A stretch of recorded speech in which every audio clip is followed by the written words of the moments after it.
สบายดีสบายดีมาเลาะทุ่งนาแคมบ้านเริ่มเนี่ยมา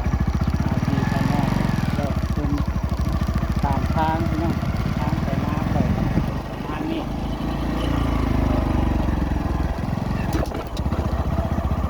ทางไปนา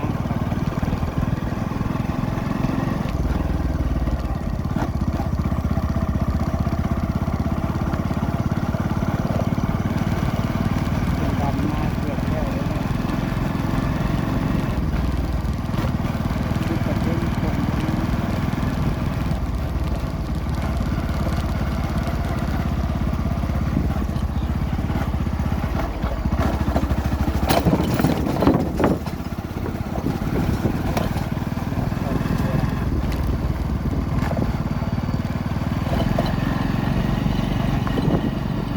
หน้าเพิ่นได้หมกมันโตปีเกี่ยวบนเราไปนอนเลยดำหมดเกี่ยวเลยหน้าก็ไม่น่าจับ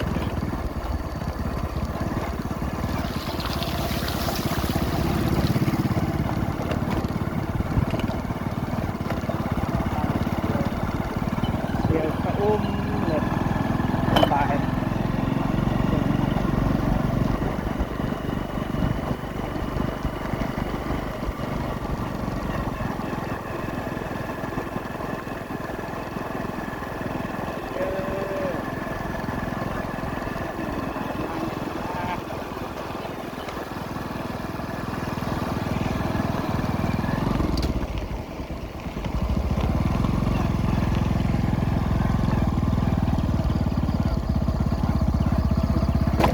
หัวไปหน้าบ้าน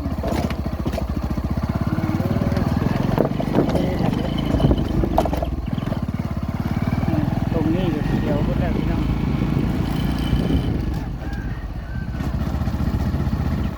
เขียวก็แล้วพี่น้องหน้าก่อยกับยังบนทันแล้วมันเป็นหน้าโคกเนาะหน้าเพื่อนเก็เขียวแล้วเขียวก็แล้วพี่น้องหน้าเทียมทางเป็นเขียวก็แล้วทำซาไปงอดหน้าก่อยยังบนทันได้เขียวดิสองภาคทางเทียมทางหน้าของเป็นเขียวกันแล้วเดี๋ยวจะห้องหน้าก่อยจะให้เบิ้งหน้าก่อนนะมันเขียวแล้วบ่หน้าก่อยยังหมดทันได้เขียวนี่แล้วก็เป็นหน้ายอดน้ำไปเรื่อยๆนะ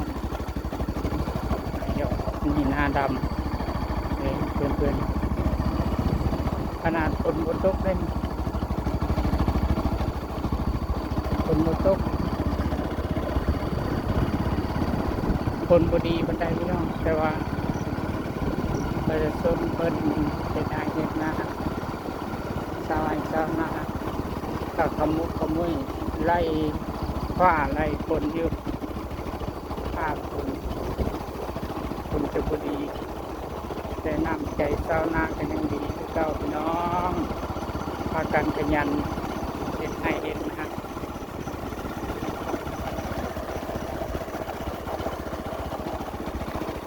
ขึ้นโดนแล้ว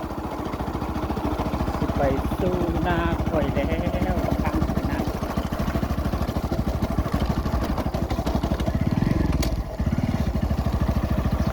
ทางไปหน้าข่อยนะ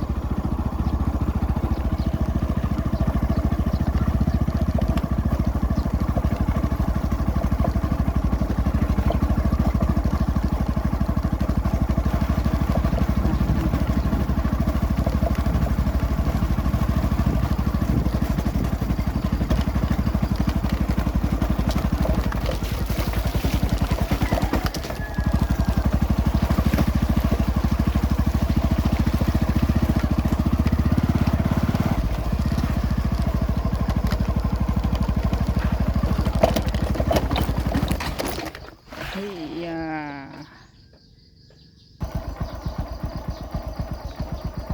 เอ้ยทางไปหน้าข่อยทางไปหน้าข่อยเนี่ยจะได้ดูว่า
ละวันค่อยก็ได้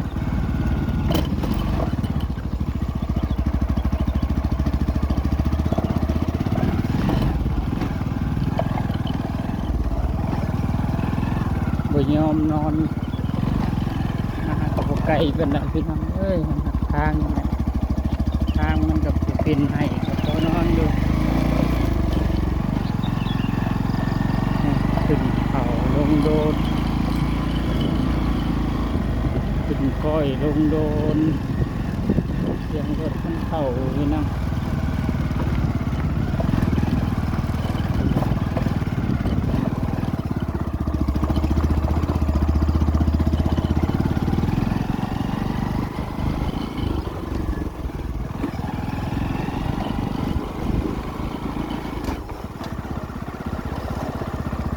ทางเวดิ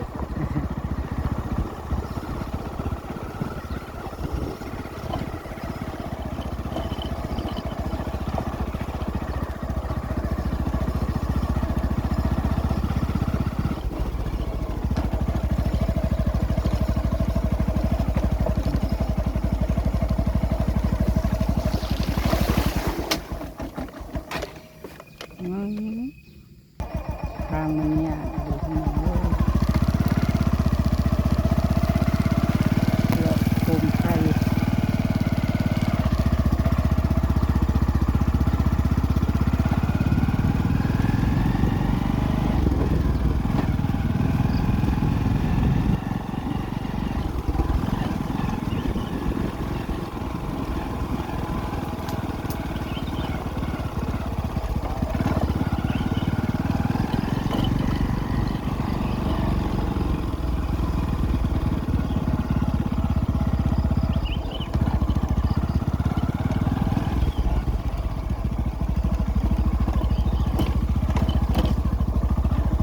ทางไปสว่างแน่นี่นะพี่น้องเอ้ย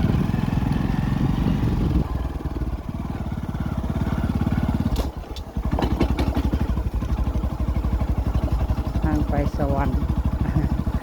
ทางไปหน้าเพื่อที่ได้เข้ามา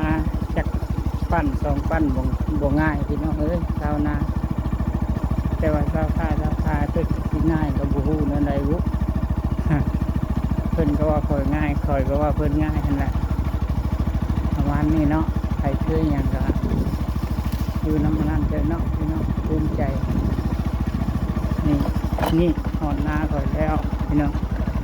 ก่อนจีไทยยังแต่เขิบอยู่พี่น้องหน้าก่อยนี่นะ